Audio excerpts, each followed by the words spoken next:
നിയമസഭാ തെരഞ്ഞെടുപ്പിന് നേരത്തെ ഒരുങ്ങാൻ BJP. നാളെ ചേരുന്ന കോർ കമ്മിറ്റി യോഗത്തിൽ പ്രധാന മണ്ഡലങ്ങളിലെ സ്ഥാനാർത്ഥികൾ ആരൊക്കെ എന്നതിൽ അന്തിമ രൂപമായേക്കും. നേമത്ത് രാജീവ് ചന്ദ്രശേഖർ, കഴക്കൂട്ടത്ത് V മുരളീധരൻ, വട്ടിയൂർക്കാവിൽ R ശ്രീലേഖ എന്നിവർക്കാണ് സാധ്യത. ആദ്യഘട്ട സ്ഥാനാർത്ഥി പ്രഖ്യാപനം ഉടനുണ്ടാകും. തദ്ദേശ തെരഞ്ഞെടുപ്പിലെ നേട്ടങ്ങളും കോട്ടങ്ങളും ചർച്ചയാക്കി ഒരു മുഴം മുന്നേ നിയമസഭാ തിരഞ്ഞെടുപ്പിനൊരുങ്ങുകയാണ് BJP. നാളെ തലസ്ഥാനത്ത് ചേരുന്ന കോർ കമ്മിറ്റി യോഗത്തിൽ ആദ്യഘട്ട സ്ഥാനാർത്ഥി പട്ടികയ്ക്ക് അന്തിമ രൂപം നൽകും. Nemom Rajeev Chandrasekhar, Kazhakkoottam V Muraleedharan, K Surendran Manjeshwaram, Kattakada PK Krishnadas, Vattiyoorkavu R Sreelekha എന്നിവർ സാധ്യതാ പട്ടികയിലുണ്ട്.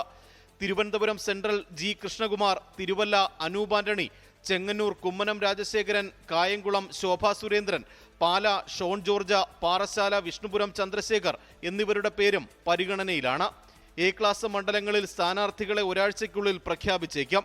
ഈ മാസം മുതൽ വിജയസാധ്യതയുള്ള മണ്ഡലങ്ങളിൽ പ്രചരണം തുടങ്ങാനാണ് BJP തീരുമാനം. തദ്ദേശ തിരഞ്ഞെടുപ്പിൽ വോട്ട് വിഹിതം കൂടിയ മണ്ഡലങ്ങളിലും പ്രമുഖ സ്ഥാനാർത്ഥികൾ മത്സരിക്കാനെത്തും.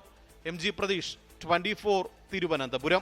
ലോകത്തെവിടെയായാലും ഏത് സമയത്തും 24 വാർത്തകളും ഓഗ്മെന്റഡ് റിയാലിറ്റി പാക്കേജുകളും എക്സ്പ്ലെയിനറുകളും വിശദമായി കാണാൻ ഞങ്ങളുടെ YouTube ചാനൽ നിങ്ങൾക്ക് സബ്സ്ക്രൈബ് ചെയ്യാം.